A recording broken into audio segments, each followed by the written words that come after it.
de la deuda. El segundo aspecto es la característica personal de la persona. No sé si nos puedes hablar, por favor, Natasha. ¿Qué características personales presentarán los sujetos para adquirir un duelo patológico?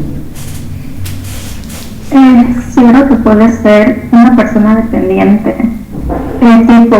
Si soy dependiente a esa persona que pierdo, claramente yo no voy a saber cómo vivir sin esa persona. Entonces para mí va a ser difícil superar la muerte de él o de ella. Considero yo que un aspecto sería ese. La dependencia. No sé si se te viene a la cabeza de pronto algún tipo de personalidad. ¿Cree que la personalidad está implicada en esto? Claro que sí, porque depende del tipo de personalidad. Si yo tengo una personalidad que me permita afrontar las situaciones o los problemas, entonces lo voy a poder hacer. Pero, por ejemplo, si tengo una personalidad puede ser paranoide, entonces no voy a poder afrontar esta pérdida como paranoide. Entonces voy a pensar que va a pasar lo peor si esa persona no está conmigo. Listo, gracias, le ponemos un punto de atención. Entonces, ¿a dónde quería llegar con esto, no? Que las características personales de la persona, las características personales de la paciente, tienen mucho que ver con su personalidad, es decir, el tipo o estilo de personalidad que ha ido desarrollando a lo largo de su vida son un factor fundamental para que el paciente adquiera o no adquiera un duelo patológico. Por lo general, los tipos de personalidades que tienden a presentar rasgos o dimensiones de sumisión, de ansiedad, de tensión, inclusive también personalidades fenómenas, personalidades débiles, inseguras, son los que presentan tendencia a adquirir el duelo patológico. Entonces, si nosotros presentamos una personalidad segura, no ambivalente, presentamos bajos niveles de tensión, cierto grado de estabilidad emocional, no somos ansiosos, no somos sumisos, podremos afrontar de mejor manera el duelo. Es decir, atravesamos el duelo, pero el duelo normal, más no el duelo patológico, ¿no? Eso es importante que lo podamos en cuenta. Y para finalizar, vamos con Byron. ¿Qué opinas, Byron, con la tercera característica? Procesamiento cognitivo de la duelo, es decir, cómo elabora el duelo el paciente. ¿Qué pasará aquí? Bueno, hablar de cogniciones para que la persona tenga un duelo patológico, pues aquí puede influir mucho el pensamiento primero, ya que como antes hablábamos de los pensamientos de descastrofizar. Entonces hay personas que se quedan colapsadas ahí en pensar de que la muerte es algo catastrófico. Desde ahí empezaría el duelo patológico. Y también personas que no superan las fases del duelo. Por ejemplo, hay personas que se quedan en la depresión, que tienen sus pensamientos automáticos, sus pensamientos de que sin esa persona no va a poder vivir, sin esa persona no va a ser igual. Entonces el pensamiento es lo que está, a mi parecer, más afectado. El pensamiento hablando de condiciones para que se dé un duelo patológico. Y también dependería de la muerte también. Gracias, David. Entonces miren que el proceso cognitivo es fundamental para ir planificando, ir pensando en posibles soluciones para que el duelo no sea tan beneficioso en la vida del sujeto, ¿no? Entonces, ¿cómo procesa cognitivamente? ¿Cómo elabora cognitivamente el duelo? ¿Cuánto tiempo va a ponerse de negro? ¿Cuánto tiempo va a dejar de hacer sus actividades? ¿Cuántos días de permiso necesita para su trabajo? ¿Cuántos días de permiso necesita para el ámbito académico? Entre otras características más, ¿no? Como dijo Aaron y muy acertadamente, depende también del tipo de muerte que tenga o que experimente ese sujeto para que lo elabore un duelo patológico en una superación adecuada. Los duelos o las muertes que afectan más son las inesperadas. Las que afectan menos y que retribuyen un duelo normal pueden ser las que están relacionadas con la vejez, la longgevidad, enfermedades terminales, pero de pronto las que más impacto tienen y las que una elaboración diferente presentan en los sujetos son las rápidas, las inesperadas, las que no hubo un proceso de despedir. Se puede evidenciar como que de cierta manera más problemática a nivel cognitivo. No sé si tienes de pronto alguna pregunta, me puede intervenir. Tenemos 6 personas que todavía están en actuaciones. Voy a dictar, si voy a poner el dictador en la computadora, para que ustedes escuchen. Un segundito. Para que ustedes escuchen un caso, ¿eh?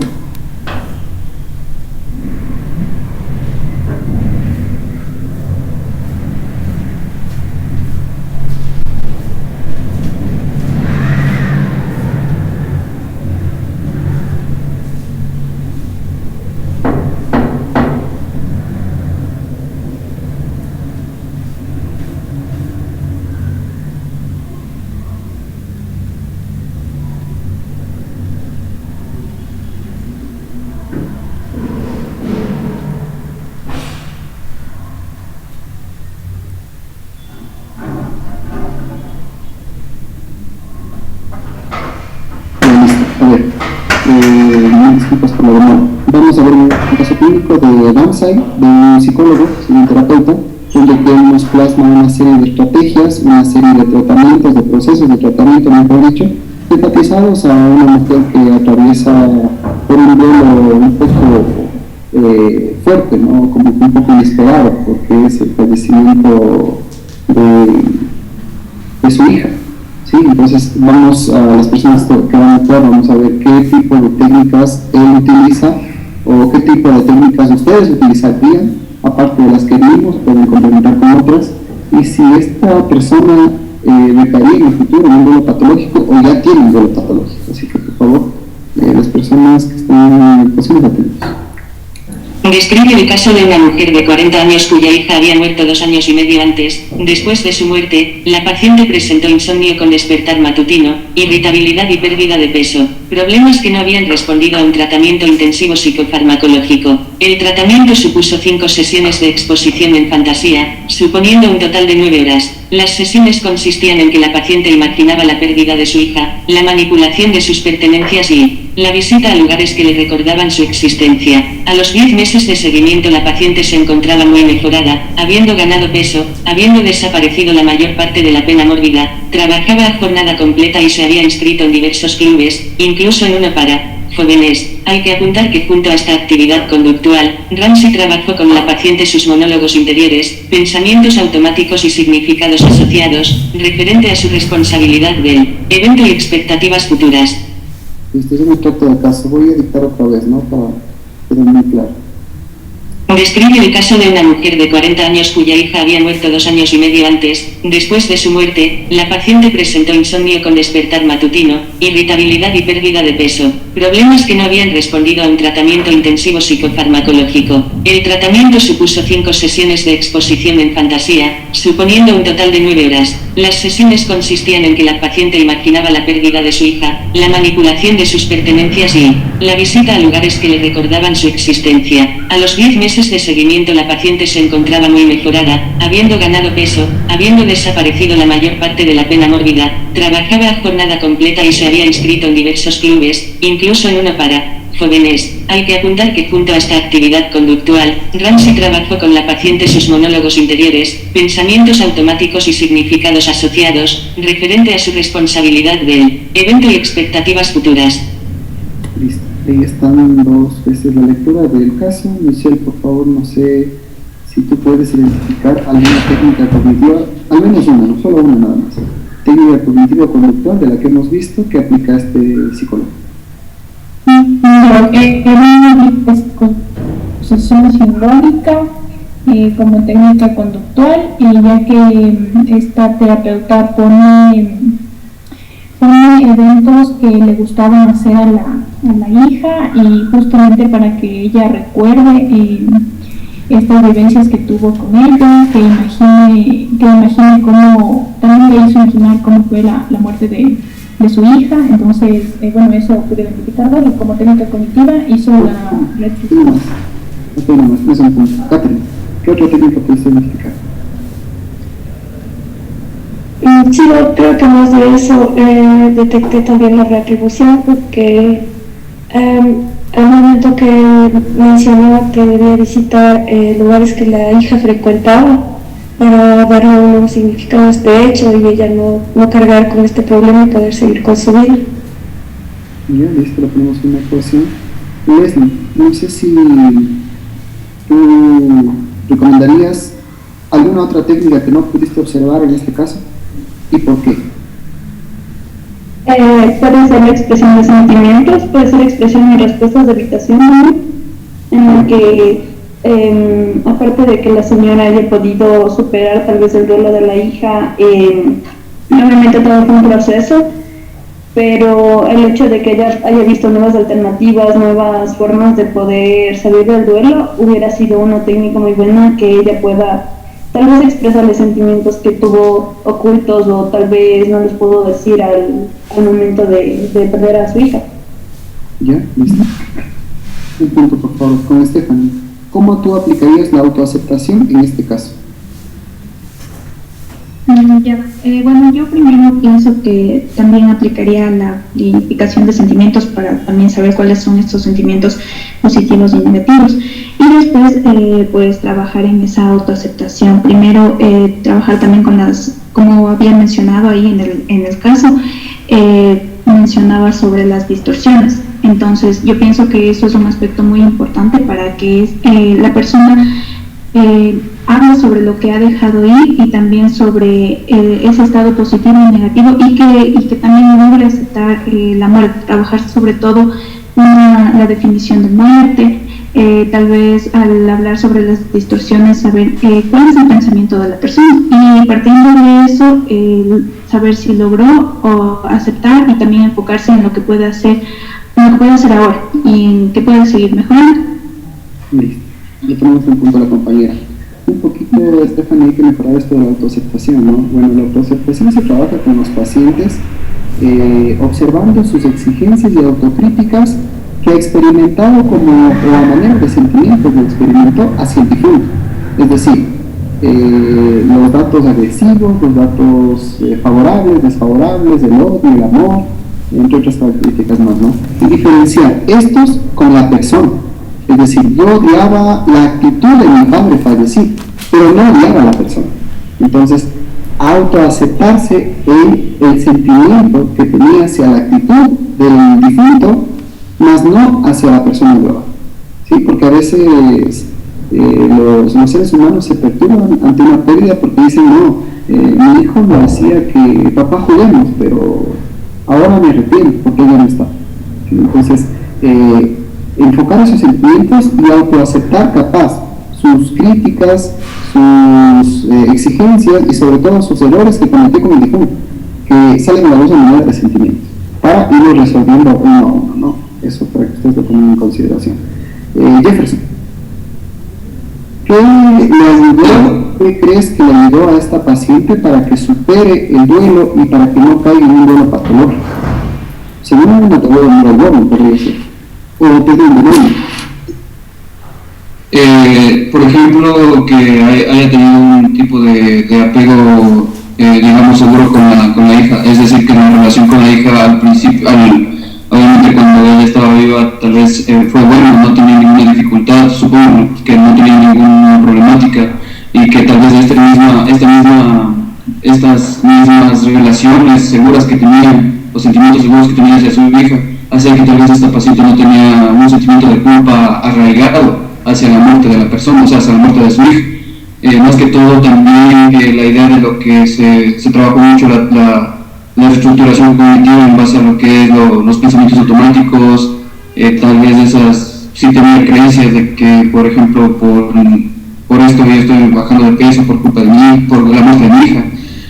Otra de las cosas también sería que le ayudó mucho lo que es la activación conductual, que es lo primero que se tiene que trabajar en un paciente que tiene depresión o que prácticamente tiene una experiencia de duelo, porque como mencionaba, la paciente no salió, o sea, no tenía ninguna actividad, perdió peso, tenía también pesadillas, tenía despertares durante la madrugada, me imagino que tenía un sueño interrumpido. Y esto era lo que más que todo ayudó a este tipo de terapia para que se distraiga, que es decir, que se active conductualmente para que también tus pensamientos a la par que se trabaja la cognición, también se vaya mejorando con la activación conductual por medio de la asignación de tareas tal vez graduales o por medio de lo que es la programación de actividades de un muy agrado, como mencionaba también que la paciente se inscribía en algunos cursos que eran de su agrado y notó una gran mejoría y digamos que no es, por ejemplo, mucho tiempo el cual, bueno, son 10 meses lo que tardó, pero por ejemplo para evitar un daño patológico yo creo que está adecuado. Eso diría. Ya listo, muchas gracias. Tenemos un punto de actuación entonces. Bueno, acá hay que tomar en consideración que según la teoría de Bohr, las mejoras del apego con los familiares, más fácil va a ser la superación del problema. Es decir, el sujeto no puede involucrarse con un apego seguro al dolor patológico, porque realizó todo lo que estaba en sus manos, como por ejemplo, esta señora no llegó a dolor patológico porque tenía una buena intimidad con su hija, me imagino que se iban al parque, compartían juntas, no tenían ningún tipo de problema, entre otras características más, ¿no? Entonces dieron todo de sí en el momento que estuvieron juntas, dieron todo de sí en el momento que tuvieron la oportunidad de vida, ¿no? Cuando ya murió, capaz no existe ningún tipo de arrepentimiento. ¿Por qué no es el dolor patológico? Cuando el sujeto dice, no la casé a mi mamá, no le dije que te quiero, papá. O de pronto cuando mi hermano me dijo, cuando mi hermana me dijo, necesito ayuda, juguemos, necesito hablar contigo, yo nunca tuve tiempo para escucharle, para realizar una actividad junto a él. Entonces en ese momento aparece un duelo normal, que productivamente puede irse convirtiendo en el futuro en un duelo patológico. Así que esto también nos sirve como para aprendizaje nosotros como personas, no como futuros psicólogos, o no ya como profesionales, sino como personas para realizar este tipo de entrenamiento de apego seguro, dar todo el ambiente emocional adecuado al familiar para luego no estarnos arrepintiendo y diciendo tengo un duelo patológico porque no aproveché el tiempo cuando él estaba vivo o cuando él estaba vivo. Sí, eso nada más para que ustedes tengan como proporción de información para que les dirijan a sus pacientes en consulta. Sería adecuado. Paola, ¿qué tipo de técnica aplicarías acá en este caso? ¿Otra técnica que identificaste o que aplicarías? Bueno, yo creo que aplicaría lo que es la amplificación de sentimientos igual, ya que de esta manera la paciente puede expresar esos sentimientos hacia su hija, ya sean positivos o negativos con respecto a la hija que tenía. No sé si era como decir la mejor hija del mundo, pero era a la vez desobediente o algo así. Entonces, o sea, de esa manera ella podría dar a conocer los sentimientos que tuvo o tenía de su hija, que va a ser la... Listo, me ponemos un punto de acción de compañera, por favor. Como lo podemos ver en el sílabo, se ha abordado casi la mayor parte de temas. Existen algunas temáticas como por ejemplo identificación del lenguaje, identificación capaz de sentimientos, que eso la otra semana ha sido de una forma muy rápida, el día lunes cuando ya entramos otra vez a clases presenciales. En la presencialidad lo podemos dar como una especie de explicación generalizada, ¿no? Lo que me interesa mucho es que ahora nos ambientemos a un tema un poquito actual, también un poquito delicado, que son las terapias de tercera generación. Bueno, ¿por qué se llaman terapias de tercera generación? No sé si alguien sabe. Porque primero eran las terapias conductuales, después las terapias cognitivas y ahora es como una fusión en esas terapias, por eso se llaman de tercera generación, pero más enfoque en conductual. O sea, la fusión sería como la de tercera generación sería una terapia cognitiva conductual, si es fusión. Sí, porque parten de la conducta conductual, pero se enfoca más en la conductual, no sé. Ya, ¿qué opinamos, Cristi? Ya, las terapias de la tercera generación o de las tres generaciones. Sí, las tres generaciones. ¿Por qué se llega a la tercera generación? Ya, porque la primera generación se estableció por los aportes que hicieron, pues, o sea, de la conducta cerebral de Watson y Skinner, pues, o sea, que enfatizaban de que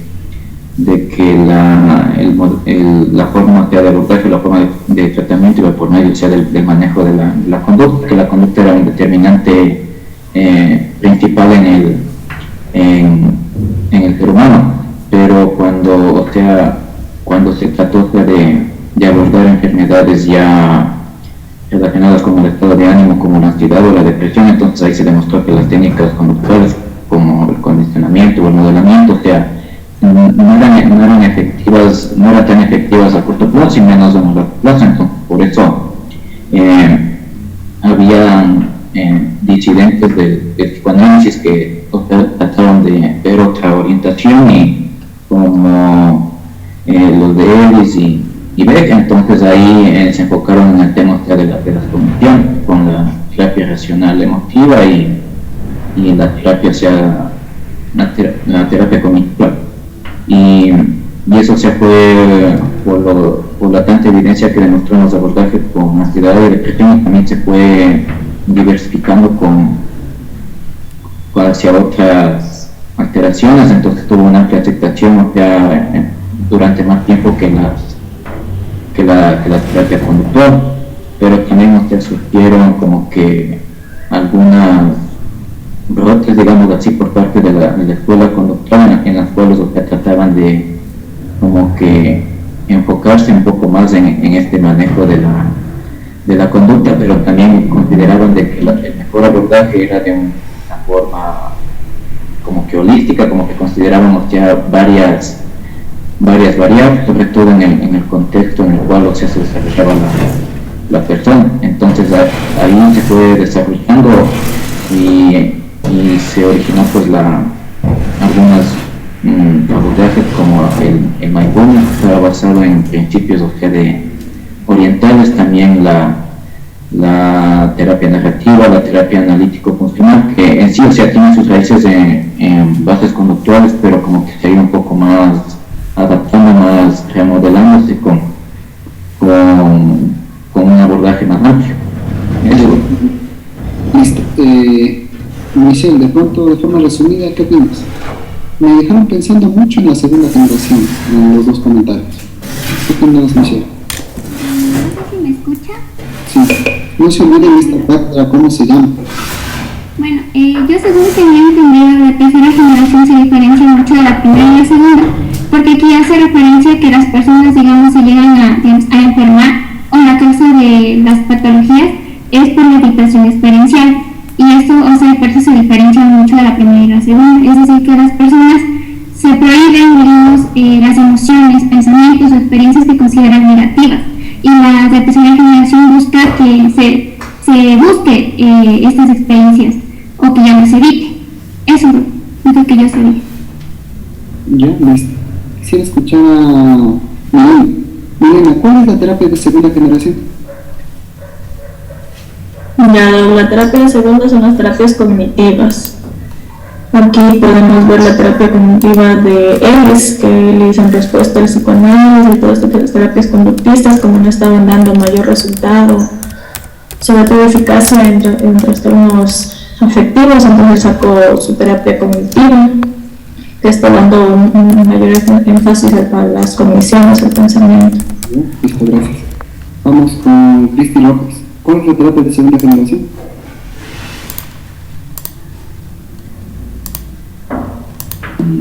¿Es que podemos la primera generación? Segunda generación. No me acuerdo muy bien, pero igual siento que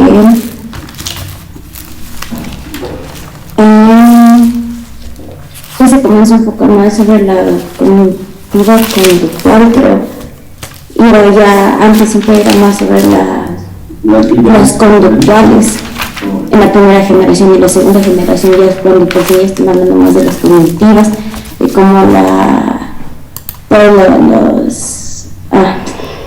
las funciones superiores y todo influyen también a lo conductual. Ya, ¿y la terapia cognitiva conductual en qué generación estará? ¿En la tercera? Sí, si no me equivoco, sí era la tercera, porque ahí era como que más la combinación. Listo. Adriana. Bueno.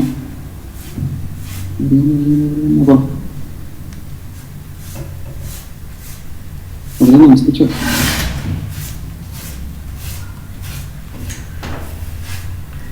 ¿Qué podría ser, Adriana? Bueno.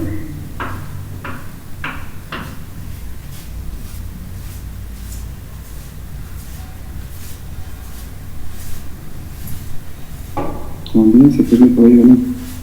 Cristi, Balbón. Sí, bueno. Ya, listo. ¿Tú qué opinas?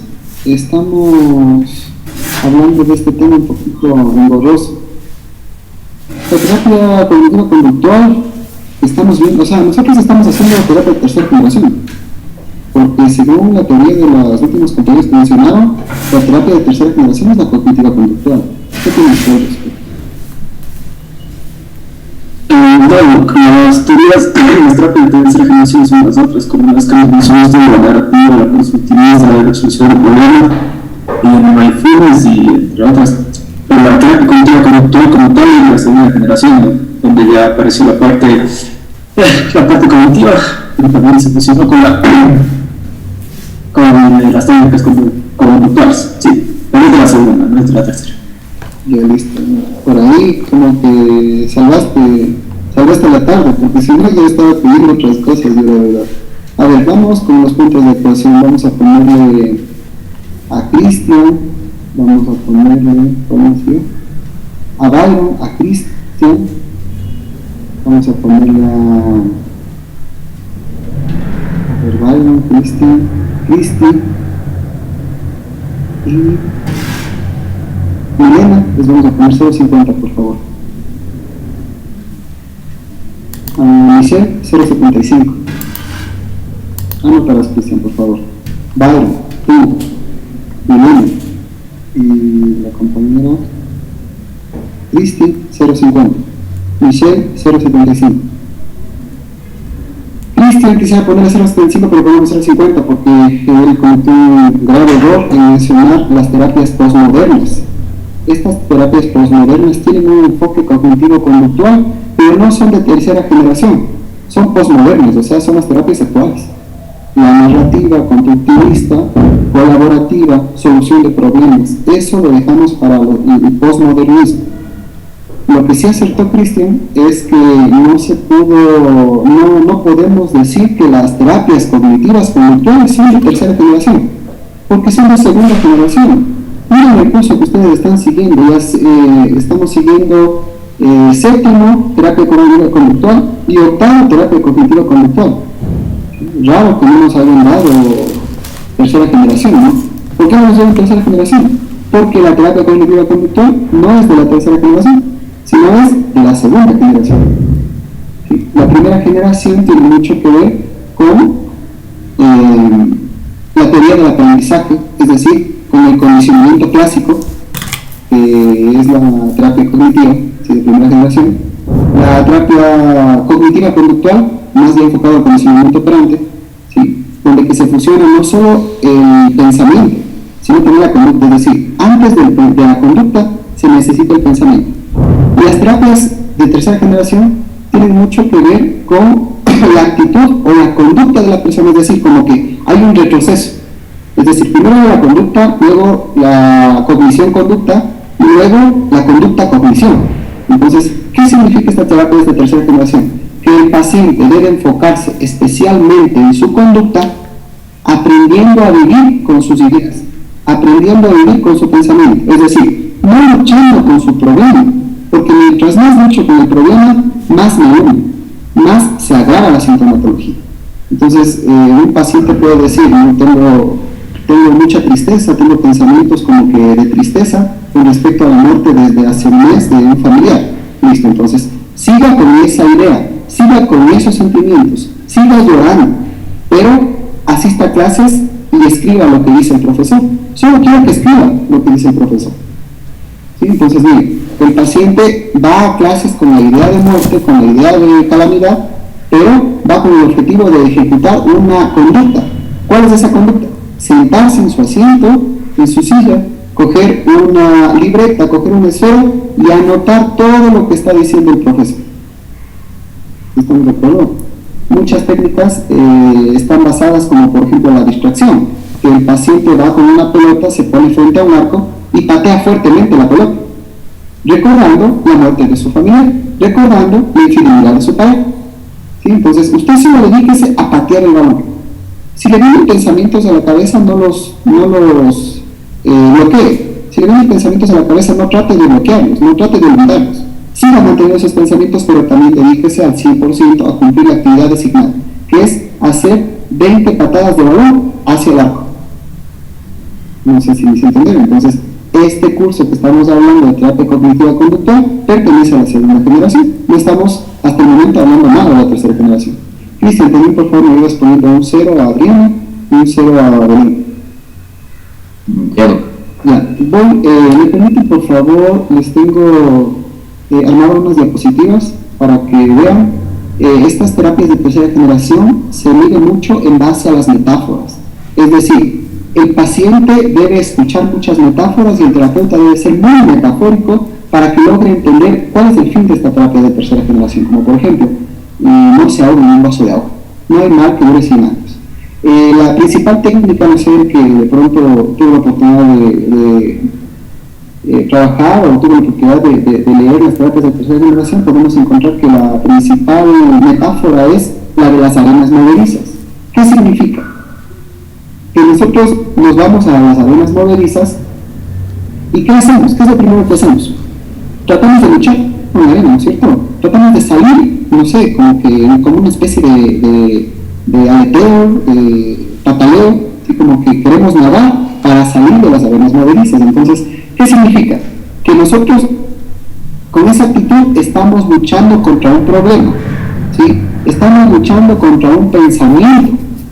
Mientras más luchamos con esta arena movediza, mientras más luchamos con este pensamiento, más difícil va a ser salir, ¿sí? Entonces, mientras yo más pataleo, mientras más yo hago como que nado para salir de las arenas movedizas, mientras más trato de saltar para coger esa rama y que me ayude a salvarme, ¿sí? Más me hundo, más se agrava la situación. Entonces el objetivo es de esta metáfora que el paciente aprenda no a luchar con su pensamiento, sino aprenda a vivir con el pensamiento, a darse cuenta que su pensamiento está ahí y no se puede salir. Pero independientemente de que su pensamiento está ahí, que su sufrimiento está ahí, vaya al trabajo. Independientemente de que su pensamiento está ahí, vaya a hacer deporte, vaya a clases y escriba lo que dice el profesor. ¿Estamos de acuerdo? Como por ejemplo, yo puedo decir que en este momento ustedes pongan todo de sí, pongan todo esfuerzo en escribir una frase de aliento a una persona que sufrió una calamidad, como un duelo, ¿sí? Entonces, tienen problemas, tienen pensamientos problemáticos, pero cumplan la actividad. Traten de empezar y finalizar la actividad, es decir, hacer en 1 o 2 líneas una frase motivacional. Entonces, miren, yo no me estoy metiendo con el pensamiento, estoy valorando el pensamiento, estoy dejando ahí el pensamiento, sino que estoy tratando de buscar una serie de actividades conductuales para que el paciente genere nuevas alternativas, ¿no? Acá es importante, ya les voy a proyectar unas diapositivas, es importante el conductismo radical que nos propone estas terapias de tercera generación, es decir, se basa fundamentalmente en el análisis de la conducta. La cognición para estas terapias no tiene un rol fundamental, sino como una respuesta más. Bien, la cognición es una respuesta de cualquier estímulo. La cognición es una respuesta más de cualquier conducta. ¿Sí estamos de acuerdo? Lo que nos interesa, ¿qué es acá? Poner mucho énfasis funcional en lo que el paciente está haciendo. ¿Sí? ¿Estamos de acuerdo? Por ejemplo, alguien puede decir que tiene un problema, pero aprendemos a vivir con el problema y ¿qué estamos haciendo ahora? Atendiendo clases, ¿sí? Escuchando lo que dice el profesor, o no sé qué persona ya acabó la frase que les mandé a escribir, no sé si alguien ya acabó, me dice que acabó para que nos dé lectura a la frase. Entonces, bien, tenemos énfasis netamente en la conducta y sobre todo a nivel metafórico. No sé si comprendimos esta metáfora de las arenas movedizas para comenzar las terapias de tercera generación con el paciente. No sé, ¿alguien desea manifestarse? Sí, Doc. ¿Sí? Gracias, Santiago. Era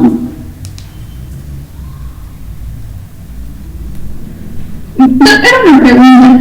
Es que, o sea, no le distingo de, o sea, bien lo que usted dice de que no vivir con el problema, sino aprender a vivir con el pensamiento. O sea, como que, digamos, en un momento es no vivir como que pendiente con la muerte, no sé, de algún familiar y solo pensar en eso. O sea, no entiendo esa parte de diferencia del problema del pensamiento. A ver, hay que tomar en consideración que en las terapias de tercera generación el pensamiento debe estar ahí. O sea, tú no debes luchar con el pensamiento. Hay algunas técnicas cognitivo-conductuales que te hacen una reestructuración cognitiva. Nosotros no queremos reestructurar las cogniciones, sino queremos valorar el pensamiento. Queremos que el pensamiento se quede ahí. Es decir, que el paciente aprenda a vivir con su problema. Ese problema se llama pensamiento, ¿sí?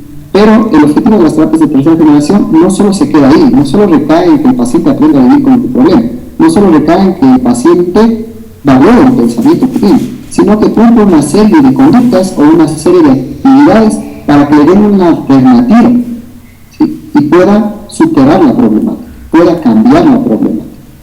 No sé si estamos de acuerdo, por eso yo les mencioné que, por ejemplo, una persona en este momento tiene los pensamientos de sufrimiento, de muerte de un ser querido. Valoro esos pensamientos, los tengo ahí, esos pensamientos, sigo manteniendo esos pensamientos, pero aparte de eso, yo sugestiono al paciente para que cumpla una serie de actividades cercanas o que toleren el pensamiento, como por ejemplo escribir una carta, capaz prender una computadora y hacer unas diapositivas, ¿sí? Entonces el objetivo es que de principio a fin el paciente cumpla con la actividad conductual, independientemente de que su pensamiento esté enfocado en la muerte, ¿sí? Es decir, no debemos luchar para dejar de pensar en la muerte, porque nos va a pasar por lo mismo que las arenas movedizas. Mientras más luchamos para salir de la arena, más nos hundimos. Y mientras más luchamos para dejar de pensar en la muerte del familiar, más se agudiza la problemática. No sé si me reforzó un poquito la exposición. Sí, gracias. Jean-Pierre.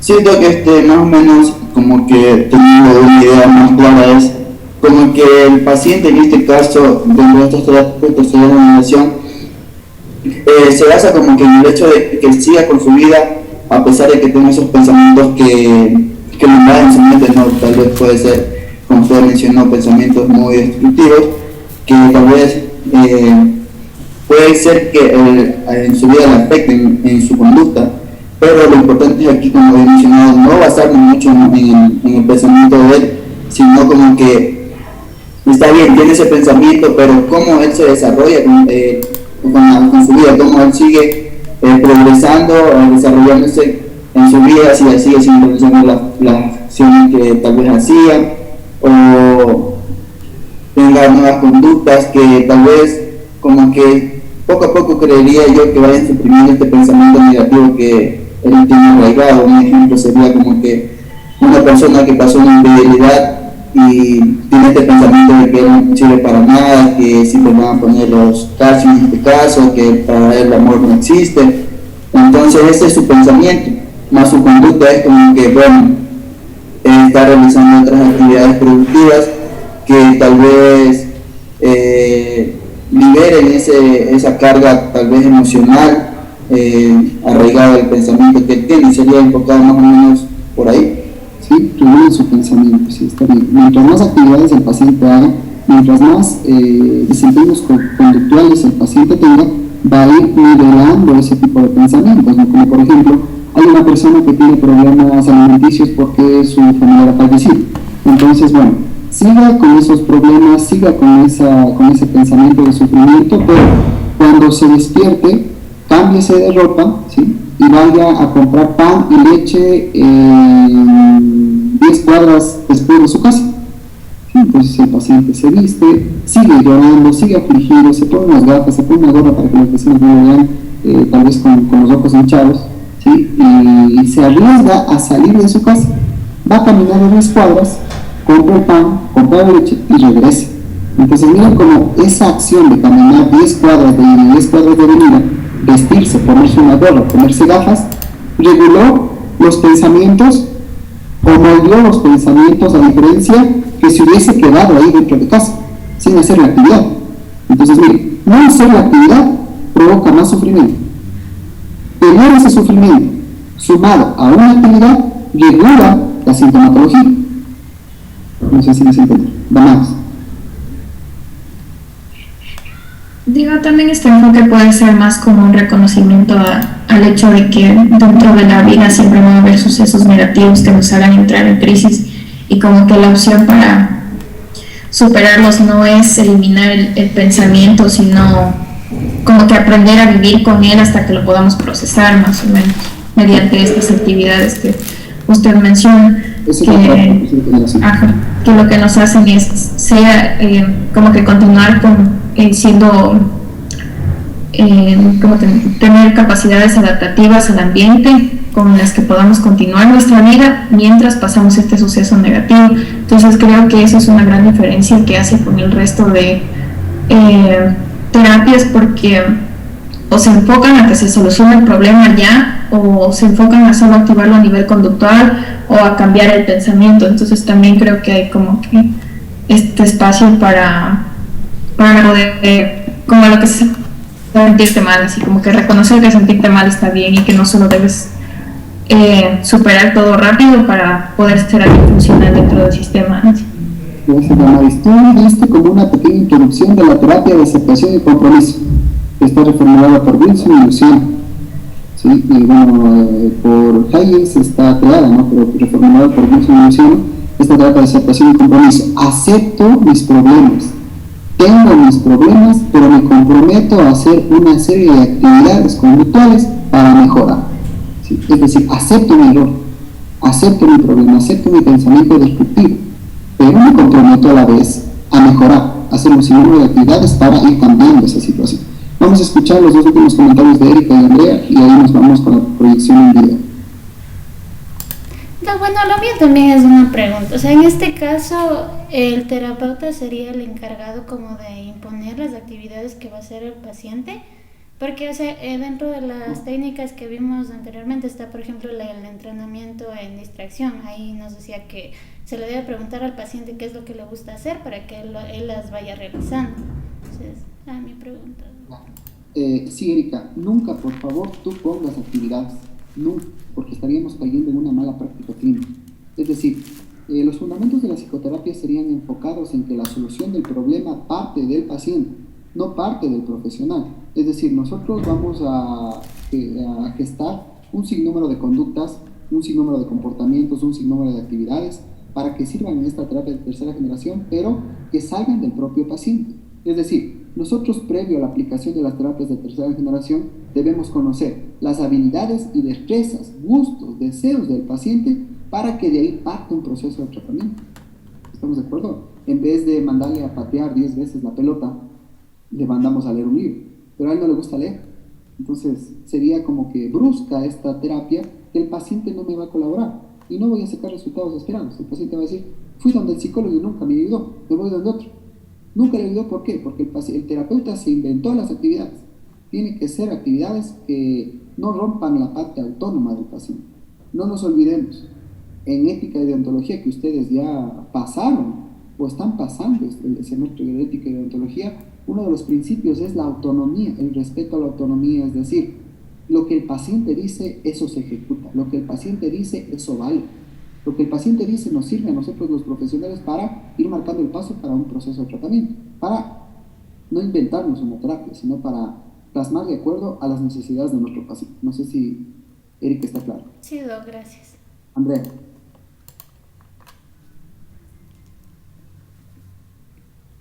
Ya, o sea, y en estas terapias de tercera generación también tienen que ver, porque bueno, ahorita hemos hablado más que todo de los pensamientos negativos y todo lo que tiene que ver con la depresión. O sea, esto también favorece, se podría decir de alguna manera, a trastornos de bipolaridad en los casos en los que hay delirios y este tipo de problemáticas mediante como una especie de adaptación al contexto del paciente, una integración, se podría decir así. Claro, tras un previo tratamiento, no sé, un control de un posible brote psicótico, alguna cuestión parecida, pero también se podría manejar en esta situación, de esta manera, ¿no? Bueno, se puede manejar en múltiples situaciones, ¿no? Más enfocadas a los trastornos de la personalidad, a los trastornos enfocados también a la afectividad, como por ejemplo el estado de ánimo, depresión, manía, bipolar, también para el consumo de sustancias psicoactivas y para regular los altos niveles de ansiedad. La palabra que me gustó, que mencionaste, es el proceso de adaptación. Es decir, no lucho contra mis problemas, tengo mis problemas presentes, pero me adapto a vivir una vida con problemas, ¿sí? Pero esos problemas, al final del camino, mientras más ejercicios conductuales haga, me voy a dar cuenta que ya no me van a afectar, ¿sí? Llevo al trabajo mis problemas, pero mi jefe me dice que haga un plano de un piso.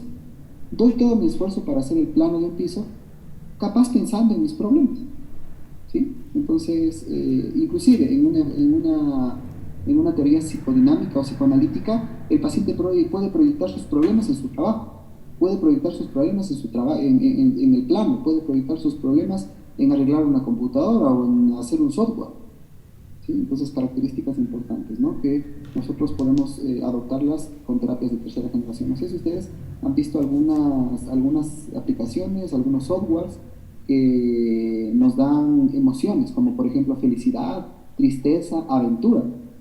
¿Quién creó esos softwares?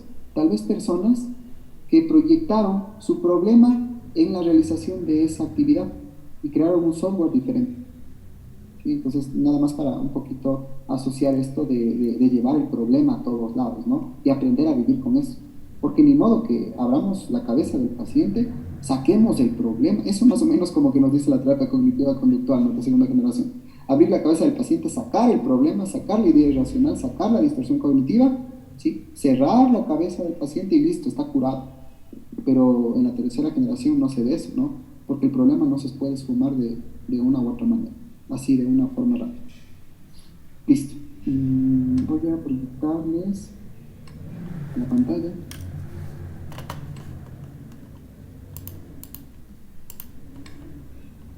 No sé si están viendo.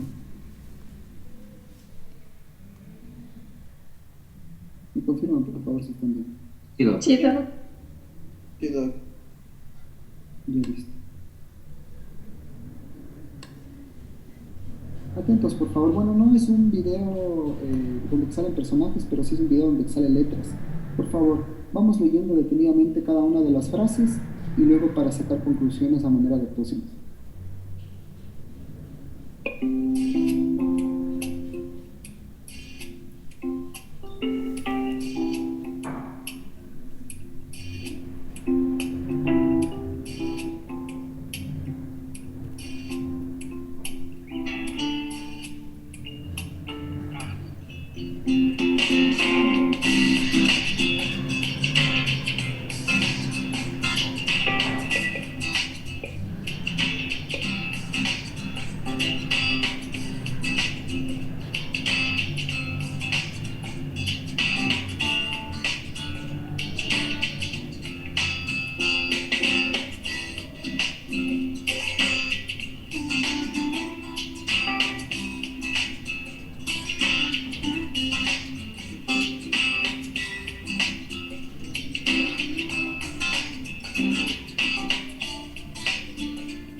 ¿Listo? ¿Qué opinamos, por favor? Bien, hasta ahí nomás. Vamos con las personas que he visto que no han hecho cuestiones el día de hoy. Vamos con... A ver, voy a quedar con Andrea, los demás bajan la mano. Andrea, Damaris, voy a quedar con Denis. Bueno, Andrea, Damaris y Jean-Pierre, ellos participaron antes, los demás bajamos la mano. Solo Andrea, Damaris y Jean-Pierre, los demás bajan. Denis también baja y Lucette también baja. Ustedes participaron en la anterior, no valdría la pena que tengan la actuación. A ver, Andrea, ¿qué es lo que te quedó de claro de estas terapias de tercera generación, especialmente hablando de la terapia de aceptación y compromiso? Bueno, aquí se mencionaba mucho acerca de esto de la influencia de la experiencia como un factor predeterminante en esta aceptación del sujeto en sí de su problemática. O sea, tratando de no luchar contra lo que él tiene, sino más bien de integrarle a él y de una manera adaptativa de sobrellevar en su vida. Y también aquí hablaba acerca de estas trampas verbales que por lo general tenemos cuando nos enfocamos en este diálogo repetitivo interno, y más que todo se va ahondando esa problemática más que busca una solución conveniente, se puede decir, para la vida en sí. Y hablaba incluso aquí del desamparo creativo, que decía una manera de dejar a un lado toda esta carga y como que dejar de insistir en esto que ya vemos que no funciona. Eso. Gracias, Andrea, muy amable. Bueno, miren lo que dijo la compañera. Tiene un punto de actuación, por favor, Cristian. Lo que dijo la compañera es muy valioso, que acá hay que ayudarle al paciente a que entienda que deje de luchar por su problema, ¿sí? Porque mientras más lucha, más se agudiza su sintomatología. Hay pacientes que acuden a consulta que nos dicen: mire, doctor, yo ya hago de todo, ya no sé, me tomo pastillas para dormir, me dijeron que hable por teléfono con mis familiares, me dijeron que haga ejercicio en la noche, que haga muchas cosas, ¿no? O que deje de pensar, que de pronto me ponga unos audífonos y escuche música a alto volumen, pero independientemente de eso, peor me siento. Entonces, enseñarle a la paciente que deje de hacer esas cosas por luchar contra su problema, sino mejor empiece a pensar más en el problema, ¿sí? Generen más pensamientos y más verbalizaciones de su problema. Espero que nos hayan leído la utilización de metáforas y paradojas, ¿sí? Como por ejemplo, podemos decir a la paciente: bueno, está bien que sufra más, es de seres humanos sufrir. Pues miren una paradoja. ¿Qué buscamos con esa paradoja? Que la paciente se dé cuenta y diga: no, el psicólogo me dijo que sufra más, pero yo ya no quiero sufrir, entonces voy a distraerme y voy a salir. Entonces, esa paradoja que generó el efecto contrario, que tuvo el objetivo de generar el efecto contrario, sirvió porque la paciente dice: no, voy a dejar de sufrir y me voy a ir a jugar mejor en la cancha de al frente. Ya, seguimos, Damaris.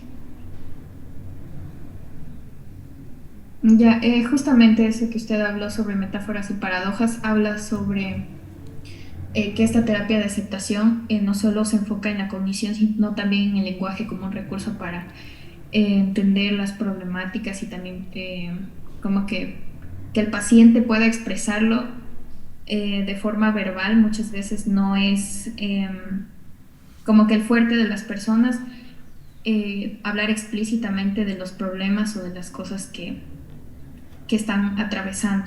Entonces, el utilizar las metáforas y paradojas para procesar este tipo de problemas, así como para plantear nuevas soluciones aparte de las que ya se había planteado antes y que no habían funcionado, así como mencionó usted también, le permite al paciente utilizar este recurso del lenguaje. Entonces, eso es parte de la aceptación y compromiso. Ya, listo, muchas gracias. Y ponemos un punto de actuación. Bueno, vamos con Denis. ¿Qué más, Denis, te quedó de claro en este día? Bueno, yo quería acotar también que eso sí, de las metáforas y las paradojas, y bueno, de la paradoja quería decir que para la utilización de esta, bueno, hay que hacer un análisis del paciente, ¿no? En algunas ocasiones va a ser contraproducente utilizar la paradoja, sino que hay que tener en claro algunos aspectos y utilizarla, y me quedó en claro bastante lo que nos decía sobre el desamparo creativo, que a veces el paciente ha intentado algunas cosas no para su enfermedad y lo que esta buscaba es que ver que esas cosas que ha hecho él no le ha servido para mejorar su situación o su problemática. Entonces busca lo que es intentar otras cosas nuevas para poder mejorar la situación o la problemática que tiene el paciente. Ya, por el comentario tenemos un punto, pero ojo, Denis, cuidado con decirle al paciente, no, lo que usted está haciendo es inservible, no, lo que usted está haciendo no funciona. Bueno, no afectar la autonomía. Primero el paciente se debe dar cuenta que las cosas que está haciendo no funcionan, plasmarlo verbalmente en la terapia y ahí sí el psicólogo está llamado para decirle, bueno, si usted se ha dado cuenta que no funciona, ¿qué saca haciéndolas? No hay ningún objetivo seguir haciéndolas si no funciona. Ya la ha intentado todo el mes, ha intentado varias veces, no hay resultados, entonces ya deje de hacerlo. Entonces, miren, hay que tomar en cuenta eso, ¿no? Jean-Pierre, para finalizar. Sí, Doc, me quedó muy claro realmente con el video esa explicación sobre la utilización, ¿no?, de estos metáforas, paradojas, ejercicios experienciales, que prácticamente influye mucho en lo que es en la persona. Claramente no se afecta lo que es, como se mencionó usted, la autonomía del paciente, sino más bien dentro de esta terapia de aceptación y compromiso, que el paciente se dé cuenta de que está viviendo un problema, está quejando una situación, aceptar hecho y qué hacer con eso, o sea, él mismo buscar como que aceptar el hecho de que tiene que enfocarse en acciones de cierta manera productivas dentro de su vida y alejándose poco a poco, liberándose de esta carga, ¿no?, como había mencionado, este desamparo creativo, alejándose un poco, desligándose de este problema y continuando, ¿no?, con su vida. En este caso también nos mencionó algo importante, que el paciente aquí aprende a vivir, ¿no?,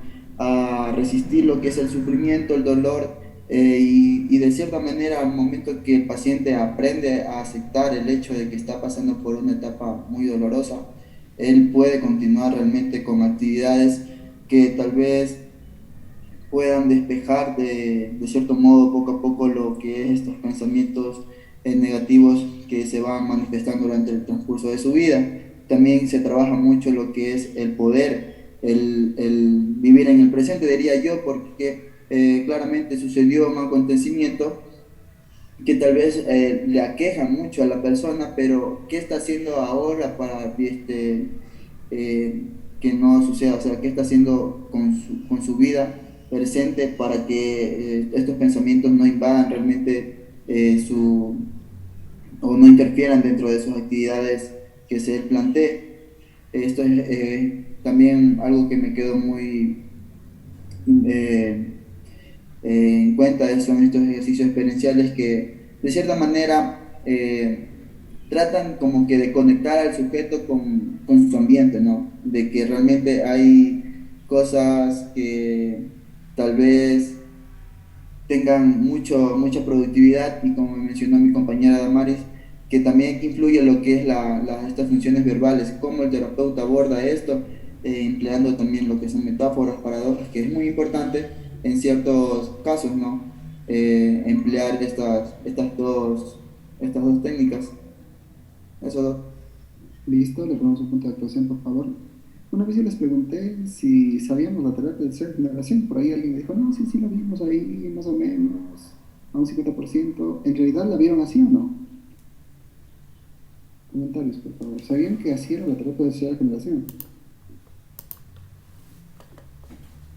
¿Qué opinas? No, Doc, solo sabíamos que era algo referente al conductismo radical. Ah, ya, porque yo ese día que les pregunté, la verdad yo dije capaz y no valía la pena hablar mucho, porque si ya se abordó esos temas, bueno, ya... Es que era porque expusimos nosotros mismos, entonces no nos entendimos. Ah, ya, pero bueno, no sé si esté entendido ahora. Mientras más discutimos, mientras más hablamos del asunto, mientras más esté el problema presente, es mejor. No sé si estamos de acuerdo. ¿Qué opinas, Natasha?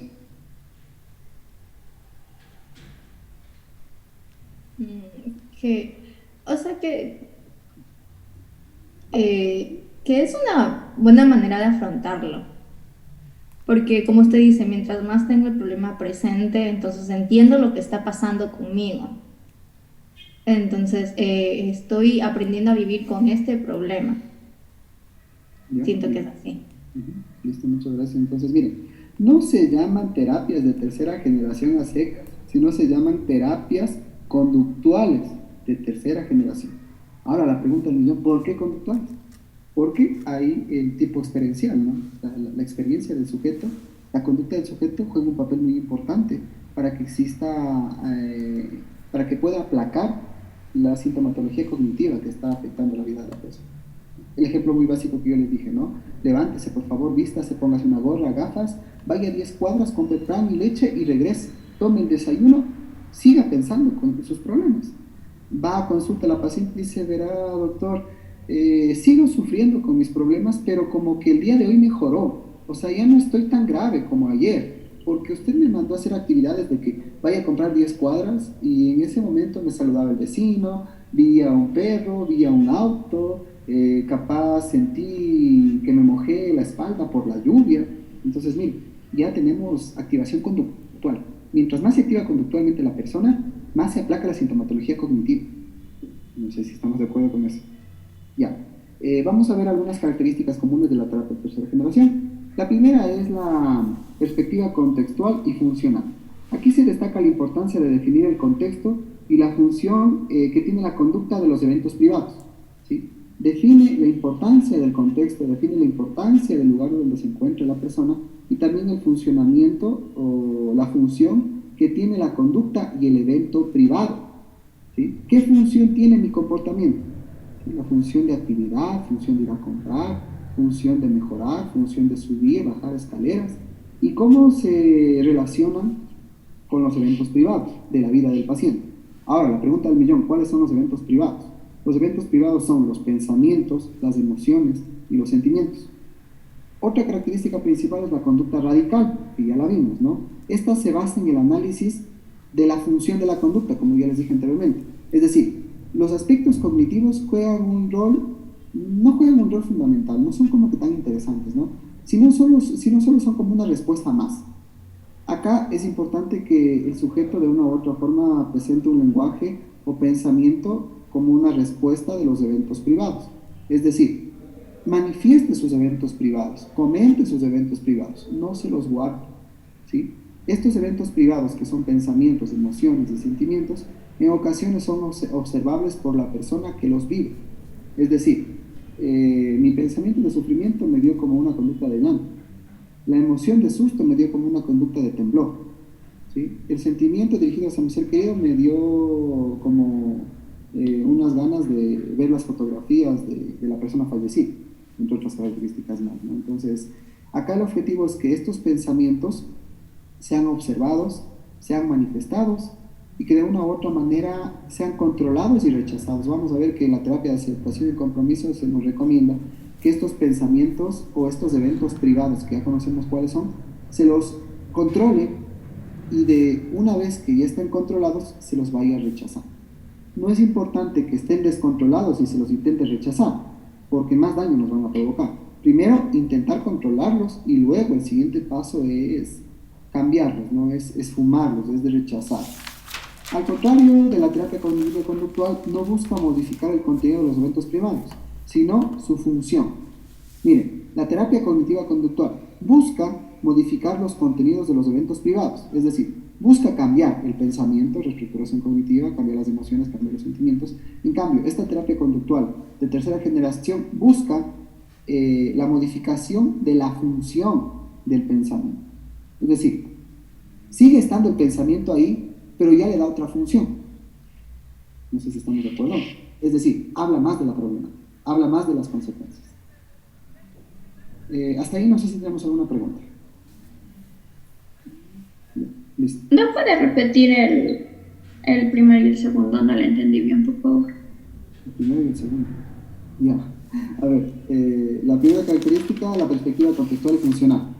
Acá es importante que en las terapias de tercera generación el paciente defina el contexto donde se encuentra en su problemática y sobre todo la función de la conducta y de los eventos privados. ¿Qué función tiene ese pensamiento? Es decir, cada vez que pienso en mi pareja que me fue infiel, me echo a llorar, me deprimo, capaz, no sé, recuerdo sus besos, recuerdo sus abrazos, cosas así, ¿no? Entonces, miren, la función del pensamiento. Entonces, el objetivo de la terapia de tercera generación es hacer cambiar la función de ese pensamiento, pero con una conducta. ¿Sí? Como por ejemplo, salga con el peluche que le dio su pareja o su expareja, salga a la terraza. ¿Sí? Lleve ese peluche y mientras usted está dando de comer al perro. ¿Sí? Entonces, tratar de que esos pensamientos se conviertan en conductas. Una vez que esos pensamientos se convierten en conductas, el paciente va a tener una serie de alternativas para mejorar la vida de él mismo. ¿Sí? A eso se refiere la perspectiva contextual y funcional. Identificar el contexto, identificar la función de la conducta y de los pensamientos. ¿Sí? Reformularlos con nuevas alternativas conductuales, con nuevas prácticas experimentales. El conductismo racional. Acá se basa en el análisis funcional de la conducta. ¿Qué funcional es la conducta? ¿Sí? Es decir, ¿cómo funciona mi conducta para perjudicar mi vida? Si yo pienso en infidelidad de mi pareja, ¿sí? Voy a tener una conducta de pasividad, de tristeza. Entonces, analizar esa funcionalidad de esa conducta y cambiarla o transformarla por otra, que sea más útil, que sea más productiva, manteniendo el pensamiento de infidelidad, pero relacionándose con otra conducta. Es decir, hacer ver la funcionalidad de la conducta negativa y que ésta se puede cambiar por otra opción para mejorar la vida intrapsíquica de la persona. A eso se refieren estos dos temas. No sé si está claro, Mario. Gracias, doctor. Ya, seguimos. Terapia de aceptación y compromiso de Hayes. Esta está desarrollada también por Wilson y por Luciano en el país de España. ¿Sí? Entonces, acá hay que tomar en consideración que esta terapia de aceptación y compromiso está dirigida para el trabajo en múltiples trastornos psicológicos. Acá se evidencia la evitación experiencial. ¿Sí? Entonces, ¿a qué se refiere? Que el sujeto va evitando o va a evitar algunas cosas que le llevan a una productividad negativa de su vida cotidiana. ¿Sí? Con esto se hace referencia a la tendencia, como yo les decía antes, ¿no?, de intentar controlar y rechazar los eventos privados desagradables. ¿Sí? Es decir, el sujeto en algunos casos evita la experiencia, pero en el momento que evita la experiencia se está afectando más. Entonces, la situación es que reduzca esta evitación de la experiencia y trate de controlar estos eventos privados que son pensamientos, emociones y sentimientos. Una vez que los controle, los vaya rechazando, los vaya sacando. ¿Sí? Tal vez estos eventos privados pueden ser asumidos socialmente como naturales, es decir, es mi naturaleza sufrir. Por ahí alguien me dijo, creo que era Maris, me parece, ¿no? Es natural sufrir. O sea, ¿qué interesante tiene? Todo el mundo sufre. ¿Sí? Entonces, a manera de metáfora o a manera de parábola. El resultado es que el sujeto acabe evitando acá todo tipo de experiencia. ¿Sí? Logra evitar el malestar, pero a costa de no desarrollarse.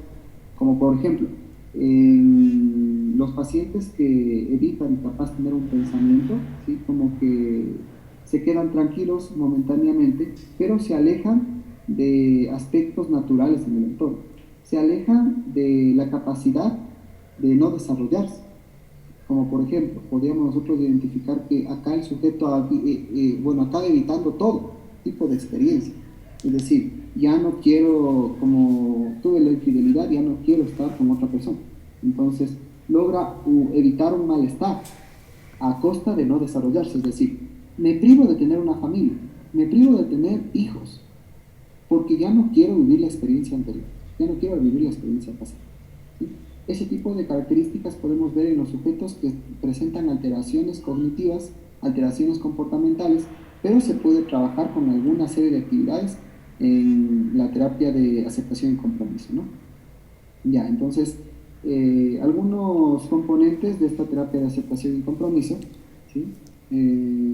Como por ejemplo, nosotros podemos identificar que acá el paciente acepta los eventos privados desagradables.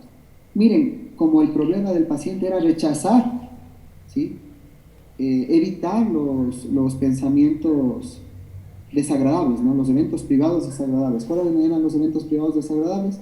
Los pensamientos, las emociones y los sentimientos. Entonces, acá el sujeto acepta como propios, acepta como suyos estos eventos desagradables, ¿no?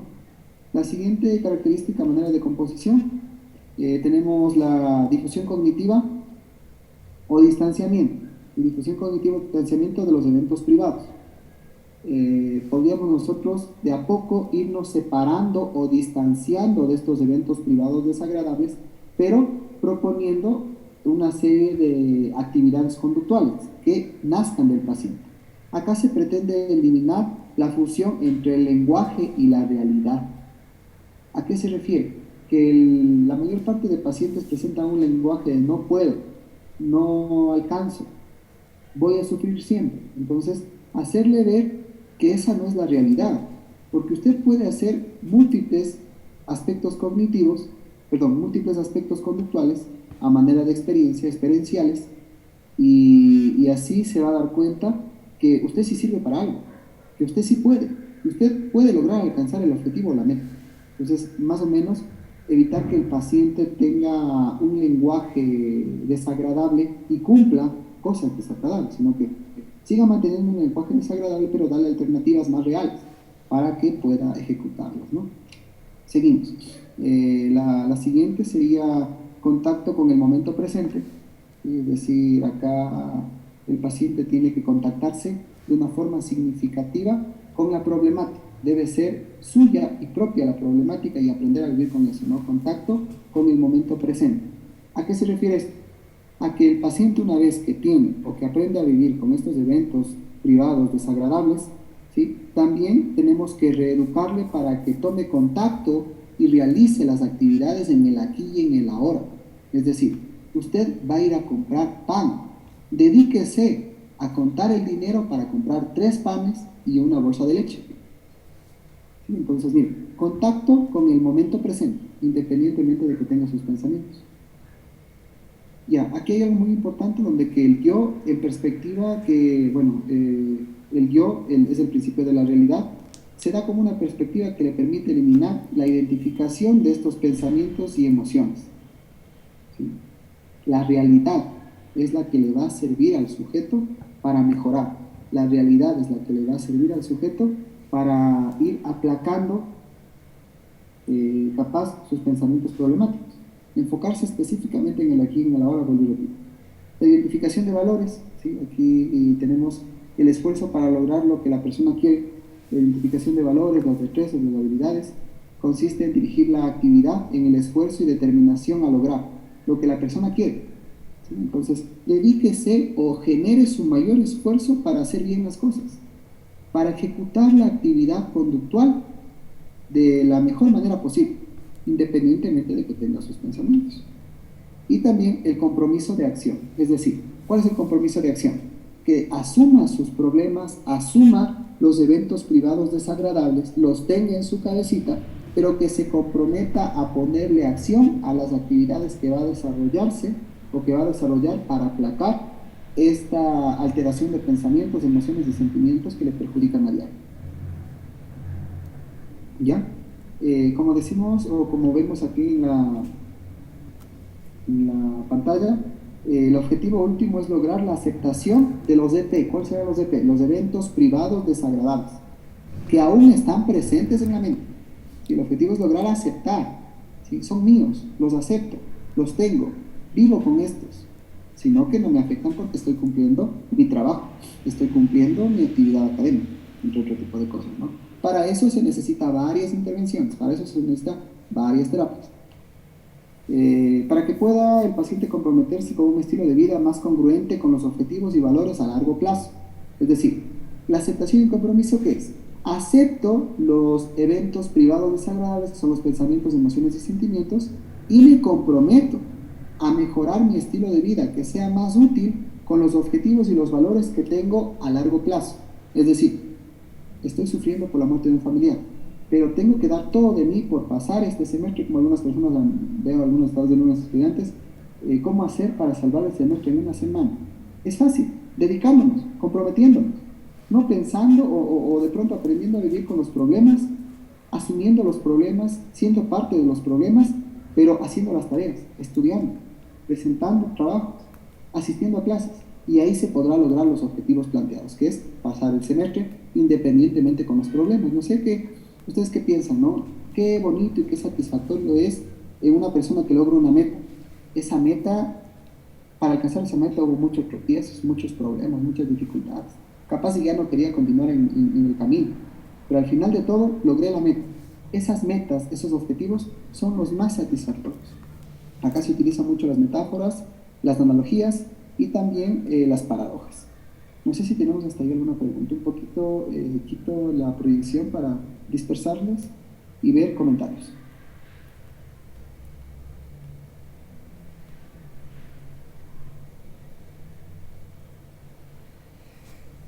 Listo. Nos vamos ahora a la terapia analítico-funcional de Kohlberg. Michelle. Sí, Doc, yo quería decirle que, bueno, me surgió una pregunta acerca de cuál sería la diferencia de la tercera generación con la primera generación. Entonces, después de lo que acabo de mencionar, la tercera generación, como haciendo una diferencia con la primera, es que pone como de énfasis la conducta, pero igual y mediante la conducta también quiere que él adapte como esos pensamientos de su vida. Entonces, de ahí ya como que me quedó un poco más claro acerca de cuál es la diferencia. Exactamente. Genera una nueva funcionalidad de estos eventos privados. Es decir, antes mis pensamientos, mis emociones tenían una función negativa, ahora siguen estando esos pensamientos privados desagradables, pero cumplen otra función. ¿Sí? Listo. Entonces tenemos la terapia analítico-funcional de Kohlberg y Say. Bueno, Kohlberg es el principal responsable de la creación de esta terapia analítico-funcional. Aquí tenemos que tiene como finalidad la interacción del paciente con el terapeuta en consulta. Es importante el apoyo funcional que el terapeuta le va a dar al paciente en la consulta, ¿no? Las ideas problemáticas se ponen de manifiesto, mismas se deben detectar en sesión. Entonces, acá nosotros también estamos hablando de eventos privados, de ideas problemáticas, pensamientos, emociones y sentimientos. Eso se los debe detectar en terapia y se los debe trabajar, ¿no? Entonces, estas conductas, o bueno, por lo general, el terapeuta debe estar entrenado en detectar estas conductas en sesión, ¿sí? El entrenamiento profundo para detectar estas conductas, detectar no solo los comportamientos, sino también los pensamientos, entre otras características más, ¿no? Entonces, nosotros tenemos que las conductas relevantes son divididas en 3 grupos, ¿sí? Las conductas más relevantes que podemos nosotros observar están divididas en 3 grupos, ¿sí? La primera es, como podemos ver en pantalla, conductas clínicamente relevantes, tipo 1, que se la considera como unas siglas o codificación CCR1, ¿sí? Entonces, estas serían las problemáticas. ¿Sí? Estas son las problemáticas específicamente, no las conductas clínicamente relevantes, tipo 1.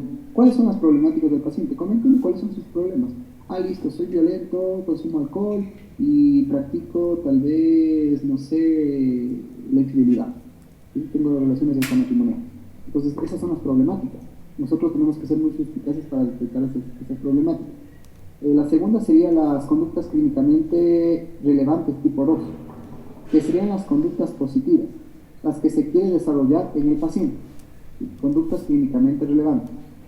¿Cuáles son estas conductas clínicamente relevantes? Las conductas positivas, las que se quiere desarrollar en el paciente, ¿sí?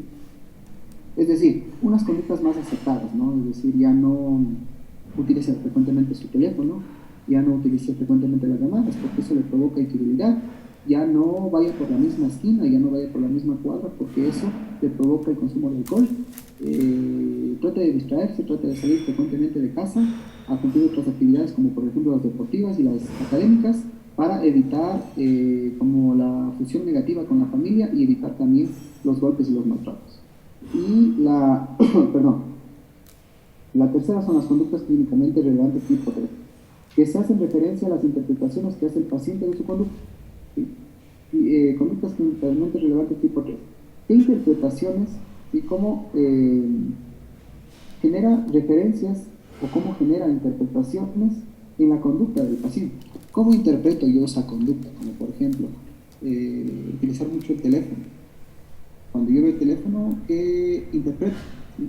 Bueno, voy a utilizar ahora el teléfono y cambiar de interpretación. Ya no voy a escribir a la pareja extramatrimonial, sino voy a consultar no sé, cómo está el clima, o voy a consultar capaz, no sé, sobre el ambiente o sobre la familia, sobre las relaciones o sobre el trabajo, ¿sí? Sobre las actividades que desempeño. Entonces, miren, la primera, las problemáticas. La segunda, las conductas positivas que el sujeto tiende a desarrollar. Y la tercera, esta interpretación sobre la conducta del paciente. ¿Cómo le dan nuevos significados? Ese es el objetivo de esta terapia.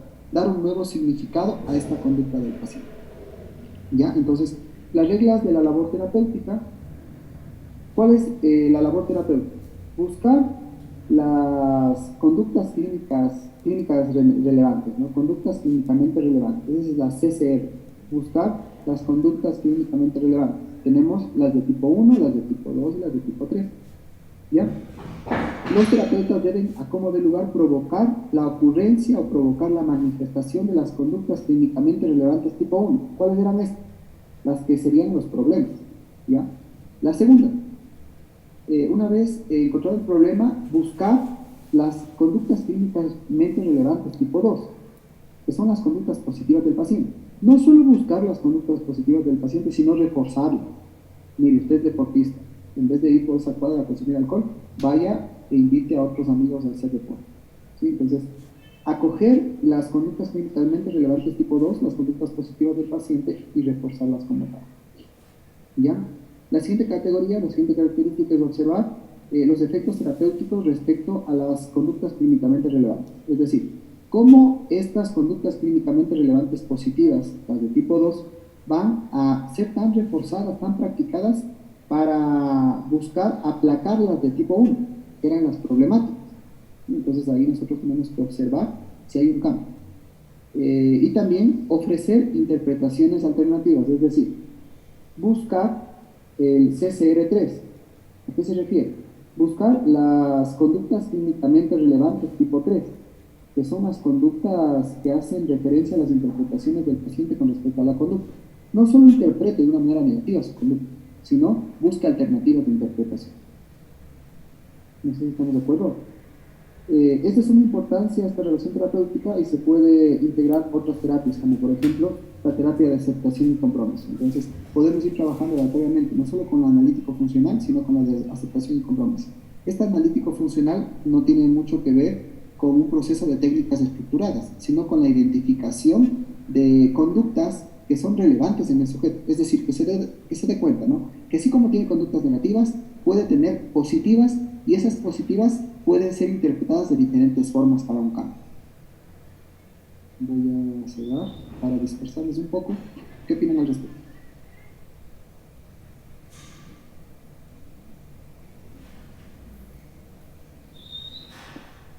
No sé, Michelle, ¿nos ayudas con otra opinión para que tengas un poco de opinión? Sí, Doc.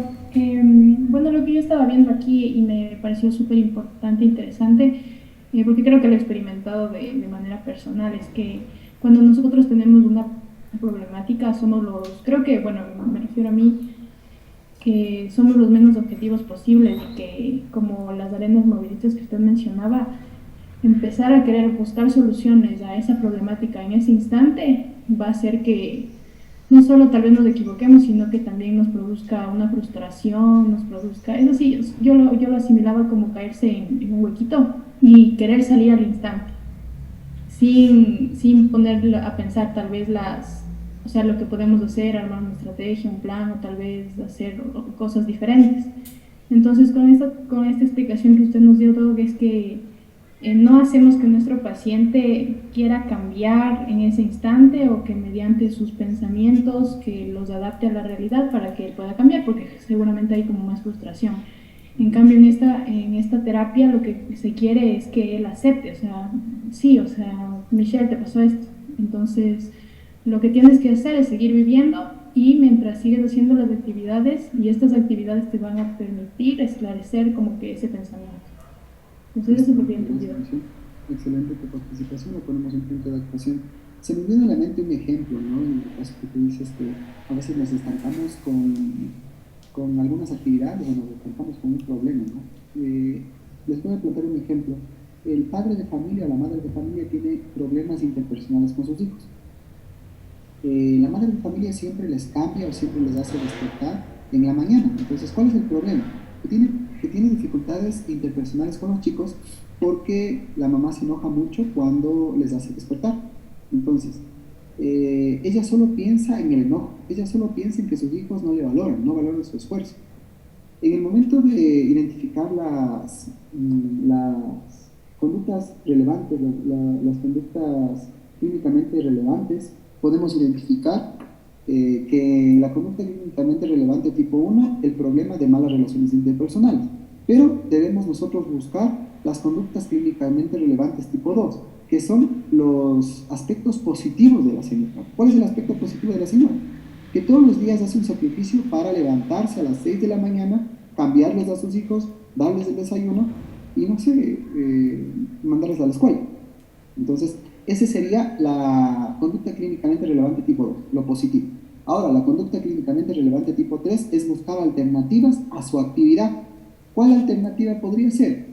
Que siempre les despierte a los niños con un abrazo, siempre les despierte a los niños con un beso. Por lo general, los chicos tienen muchas actividades por la televisión y por programas animados. Entonces, ¿por qué no les hace despertar poniéndoles su película favorita? Cantando una canción o haciéndoles cosquillas. Ya no se enoje, háganles cosquillas, préndales una música, préndales un video. Entonces, miren, como nosotros vimos el problema, pero ese problema lo cambiamos por cosas positivas y esas cosas positivas dimos o generamos más alternativas para que ella los cumpla y así evite la raíz del problema. Bye. Igual, luego a mí me parece una terapia así bien estructuradita, porque, o sea, primero tenemos que o sea, decirle al paciente, bueno, cuéntame cuáles son las problemáticas que a ustedes le causan problemas, o sea, sí, y ahí nos va a decir que, bueno, yo soy violenta o yo soy violento, yo cuando hablo de gritar, bueno, eso es lo primero que tenemos que buscar. Después decir, ahora cuéntenme cuáles son sus conductas positivas y tratar de desarrollar estas conductas. Y después, como nos dicen las 3, que aquí ya, bueno, vamos a buscar alternativas de las conductas positivas, pero y ahí darle interpretaciones. Y, por ejemplo, ahí lo que usted dijo del teléfono, por ejemplo, un paciente que diga, es que a veces cuando agarro mi teléfono yo escribo a mi ex y decirle, bueno, ahora va a agarrar su teléfono, pero ya no va a escribir a su ex, sino ahora va a buscar nuevas cosas en internet y ocúpese en eso, ¿sí? Entonces a mí me parece bien estructuradita esta terapia y también como fácil de ocupe su teléfono con la supervisión de su mamá, ocupe su teléfono con la supervisión de su esposa, entonces ya evita que otra vez recaiga en infidelidad. Entonces es importante. Yo sé que todos quieren hablar, yo sé que todos tienen muchas ideas, pero hasta ahí nos vamos a quedar con las participaciones y vamos a ver cómo arreglamos luego esto de las actuaciones. Pero me permiten, por favor, seguir proyectando para tratar en lo posible de ir completando las cosas, ¿no? Ya, tenemos otra, que es la terapia de activación conductual de Jacobson. Esta terapia de aceptación conductual de Jacobson es muy facilita, ¿sí? Que está enfocada específicamente al tratamiento conductual para la depresión. Bueno, surge a raíz de algunos estudios de la terapia cognitiva conductual para la depresión, donde que no se observaron muchos logros, ¿no? Entonces, se enfatiza ahora en que el paciente puede seguir deprimido, pero se enfoque en el aquí y en el ahora y desempeñe o cumpla diferentes actividades. Miren, tenemos ahí a una señora que está pensativa, llorando. ¿Por qué no le decimos que encienda la televisión y vea una serie? ¿Sí? Entonces, cumpla otro tipo de actividades para dejar de estar triste. Vemos al niño que está acongojado, que está afligido, tapándose la cara. ¿Por qué no le decimos que se consiga una piedra o que se consiga una lata de cola, ¿sí? Vacía, y le empiece a patear rumbo a su casa? Entonces miren como que la actividad hace que se neutralice un poco, se regularice un poco los pensamientos depresivos. Quise sacar un resumen muy importante de todo este diálogo de esta terapia de activación conductual de Jacobson, y planteo que el objetivo es incrementar la activación, no nos olvidemos, incrementar la activación, o sea, la conducta, para aumentar las posibilidades de obtener reforzadores positivos de forma progresiva, es decir, actividades que le den interés. Estos se consideran como reforzadores. ¿Cuál es el círculo vicioso de la depresión o del depresivo? Bajo estado de ánimo, abandono de las actividades y pérdida de reforzadores. Cuando yo mejoro la adquisición de los reforzadores, ya no abandono tanto las actividades y mejoro mi estado de ánimo. Ese es el objetivo de la terapia, ¿no? Entonces, miren, buscar reforzadores que a manera progresiva nos den actividades de interés o actividades positivas para cumplirlas, como por ejemplo, no sé, hacer voluntariado, ¿sí? Todas las noches voy a la iglesia de la esquina llevando capaz café caliente para las personas que salen, brindarles café. Entonces, miren, el objetivo del paciente o el objetivo del proceso de tratamiento es que el paciente busque esos reforzadores. ¿Cuál es el reforzador que yo les planteo en estas fotografías? Ver la televisión. Busca actividades de interés. Me enganché en una serie en Netflix, está súper chévere, está súper bien. Aparte de que estoy llorando, aparte de que estoy sufriendo, me distraigo un poco viendo la televisión. El niño que de pronto sacó malas calificaciones rumbo a su casa, regula los niveles de ansiedad o regula los niveles de depresión pateando una piedra, pateando una lata de cola, o de pronto jugando con el trompo, jugando con el valero, entre otras cosas más, ¿no? Son ejemplos que en este momento me salen de forma superficial. ¿Ya? Aquí también tenemos que tomar en cuenta que la realización de actividades, independientemente del estado de ánimo que tenga el paciente. Es decir, voy a realizar las actividades, voy a patear el balón, voy a ver la televisión, voy a hacer voluntariado, voy a preparar café, independientemente de que mi estado de ánimo esté pero por los suelos. Voy a dedicarme a hacer esa actividad.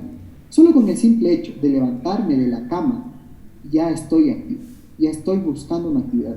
Y ese es el objetivo de la terapia de activación conductual y de acoso. Eso es lo que les puedo decir de forma resumida, de forma general. Acá se debe trabajar mucho, parece muy simple, ¿no? Pero se debe trabajar mucho en detectar cuáles son los reforzadores positivos, que se los aplique de forma progresiva.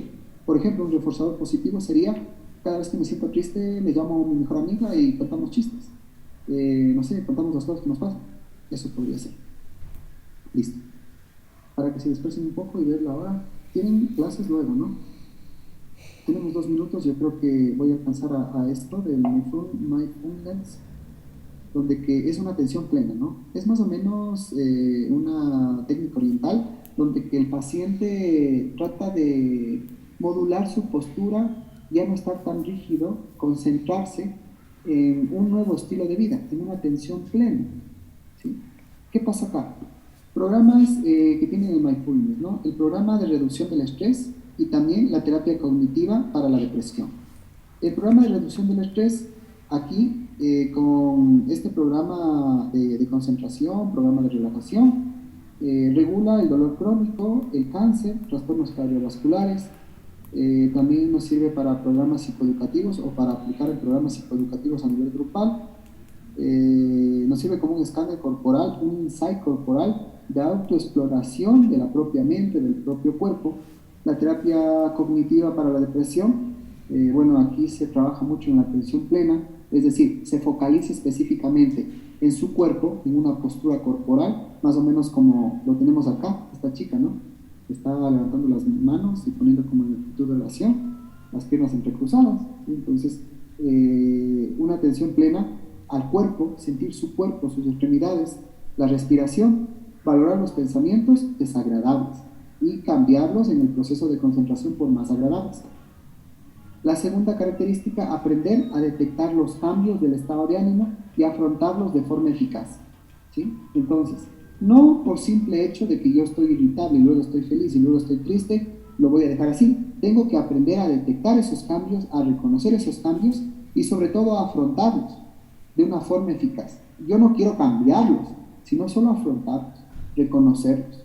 Una vez que los reconozco, una vez que estoy planteando un proceso de concentración, de relajación a nivel corporal, generan nuevas actividades. ¿Por qué el mindfulness está dentro de la terapia de tercera generación? Porque la conducta de concentración, la conducta de postura corporal hace que aplaque la sintomatología perjudicial o prejuiciosa. ¿Sí? Eso les puedo comentar, ¿no? Existen algunas formas para trabajar en este mindfulness. Por lo general, Acá podemos plantear muchos trabajos con el trastorno límite de la personalidad, regular la impulsividad, regular la inestabilidad, los actos suicidas. Tenemos acá también una terapia dialéctico-conductual, ¿sí? Como por ejemplo para aceptar y validar la conducta del paciente, es decir, la importancia del cambio, que un cambio pequeño genera otro cambio. Tenemos también acá un sinnúmero de entrenamiento en habilidades grupales, en habilidades sociales, ¿sí? Tenemos acá una confusión acerca del yo, la impulsividad, el caos interpersonal y la inestabilidad emocional. Este tipo de cosas nos sirven para irnos aceptando y valorando nuestra conducta, ¿no? O sea, nosotros no tenemos que decirle qué feo que seas así al paciente límite de la persona, sino aceptarlo como es. Y en base a esa aceptación nosotros vamos a ir buscando una serie de estrategias, habilidades de formas grupales, ¿sí? Interpersonales y otras cosas más para tolerar el malestar. Y yo creo que esto quedó como que inconcluso, esta terapia específicamente dialéctico-conductual para los trastornos límites de la personalidad y todos los trastornos de la personalidad, porque no hay tiempo. Vamos a ver si les mando una fotito para que lo puedan repasar en casa. Hasta ahí nos vamos a quedar. Muchas gracias por la atención. Por favor, lean hasta dónde estamos, porque vamos a aplicar la prueba de 2 puntos. Sí, la prueba de 2 puntos. Nos falta la prueba de 2 puntos, nos falta la actividad práctica. Por eso vamos a hacer diálogos. Ya listo, hasta luego. Pasen bien. Hasta luego.